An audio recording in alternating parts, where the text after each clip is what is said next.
Hi, I'm Juliana.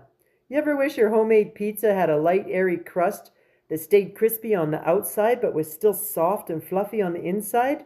Well, today I'm going to show you exactly how I make my favorite no-fail pizza dough. A great pizza always starts with a great base. Of course, you need a delicious sauce, and the toppings are like the dazzling, sparkly bits on top, but it's the dough that is the foundation that makes your pizza shine. The best part is you don't need any fancy gadgets or dough tossing skills, just a few simple ingredients and a little time.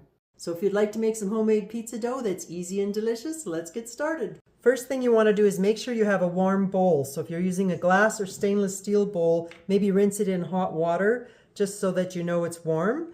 And to that you want to add 2 teaspoons of sugar and 2.5 teaspoons of quick rise yeast.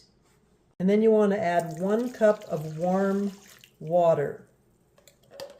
And I like to just give it a little swirl around to blend it. And then we're going to let that sit for 10 minutes until the yeast starts to activate and get all bubbly and foamy. You want to use warm water for your yeast activation, but not too hot, because if it gets too hot, it will kill the yeast. So if you don't see foamy bubbles happening in about 10 minutes, you either need to check your brand of yeast and see if it's expired, or double check that you didn't make the water too hot. And if you want to know an exact temperature, I could tell you one, but your best bet is to actually look on the jar, because all yeast brands have a slightly different activating point. Use their guideline for temperature. So you can see what I mean when I say you want your yeast to be foamy and bubbly. It's supposed to look like this, which means it's go time. So you want to add 2 tablespoons of olive oil to the yeast mixture and 1 teaspoon of salt and 2.5 cups of flour. I am going to hold a little bit back though. I'm going to hold about 1/2 cup back. We're just going to mix it all together, because one of the secrets to make the dough nice and fluffy is to go lightly on the flour. Use as little as you need to. And as you can see here, mixed it up, and it's already got a nice consistency. It's still pretty sticky though, so I think I will add just a little bit more, or maybe slipped. We're going to add all of it. But 2.5 cups is on the light side compared to most pizza dough recipes that I have seen.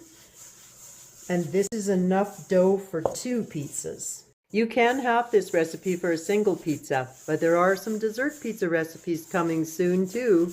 So you mix it as best you can with a spoon, and then we'll just get into it with our hands. So of course you want clean hands, and then kind of work it into a ball and gather up the last of the dryness that's in there before we flip it onto the counter.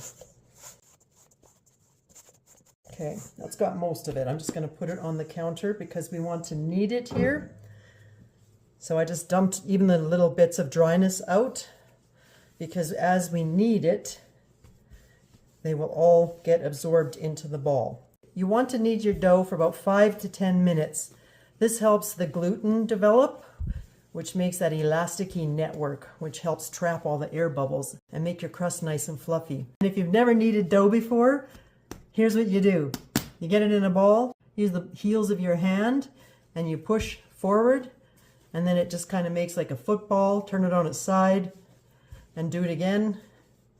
And you just keep kind of pushing, rolling, and pulling it back if you need to. This is such a little ball, it doesn't really look like much. Since this dough makes enough for 2 pizzas, before I let it sit for a few minutes, I'm going to cut it into 2 and turn it into 2 balls.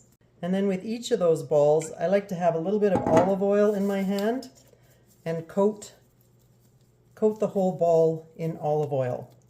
And then set it back in the bowl.